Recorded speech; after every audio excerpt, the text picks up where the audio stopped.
Hey everybody, BATJAC J.W. coming to you, and I'm talking about replica. Here's my Inland 1911 that I done up to replicate a World War II style 1911 A1. All right, so if you follow my channel, you kind of know what I've done to it. Here, just kind of laying it out in all of its glory. It's kind of cool, but it kind of was expensive. These Inlands are a little pricey, not gonna lie. I'm gonna say that right out. I think they're a little pricey. But I went and got it anyway because of the roll marks. And that's really what it was all about for me, was those beautiful roll marks, the patent dates, and it says Inland 1911 A1 government model. All that cool stuff right there. And it even says 1911 A1 government on the other side. I even blued the barrel hood, which is actually kind of worn now.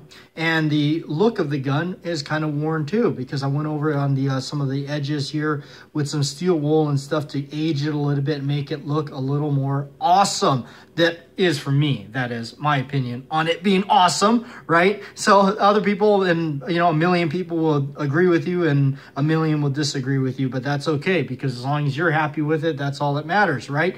So this is mine and I can do whatever I want with it. So that's what I decided to do with it. Now, I kid you not to bash on them or anything like that, but the screws came in like that where they were dogged up, so I wasn't too happy with that. And the color of the gun originally was just a flat black.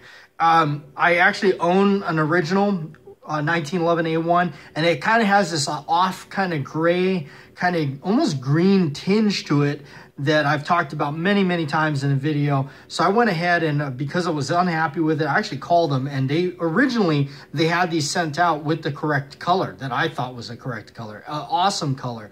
But they since then changed it. I don't know. And so did Auto Ordnance. Maybe there's a coincidence. Maybe I did a video on that.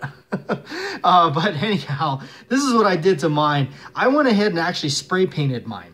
Yes, I did. You heard it right. I spray painted it and made it look like this and gave it the aged look here with, you know, the edges and stuff kind of worn out, because I just love that look of the old warhorse when it's all just kind of looks like it's kind of been used and carried. So that was kind of my want to do with it. So, and that's what I wound up doing. It's awesome 1911. Inland did do a really good job of replicating the old A1.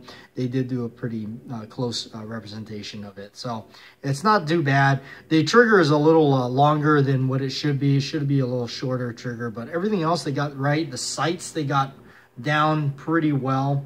That's the way they are. Now, if you look at the old original, like 1911 sights, they're actually even more narrow than that.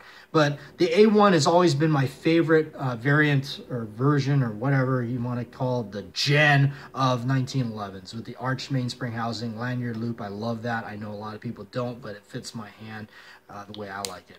It's great. So little itty bitty thumb safety and, you know, wide spur hammer with the checkering and everything. Awesome stuff. It's great. One of the things I did to mine is I actually removed my Series 80 firing pin block, which I actually have a video on doing that on the channel, so check it out. But anyhow, there it is. I kind of just wanted to show it off. I even painted the grips a little bit of a different brown and everything. I'm kind of like that. I like to change my stuff around a little bit so where it's kind of almost like one of a kind, and it's the BATJAC J.W. gun, if that makes sense. Maybe it does, maybe it doesn't. Anyway, that's what I did to mine. Just having fun with it, and I just love the look of it, and it satisfies me, and it's something that I can take to the range and play with it and not worry about hurting a piece of history too much, even though I do still shoot the old ones, just to celebrate it. Anyway, thanks for watching.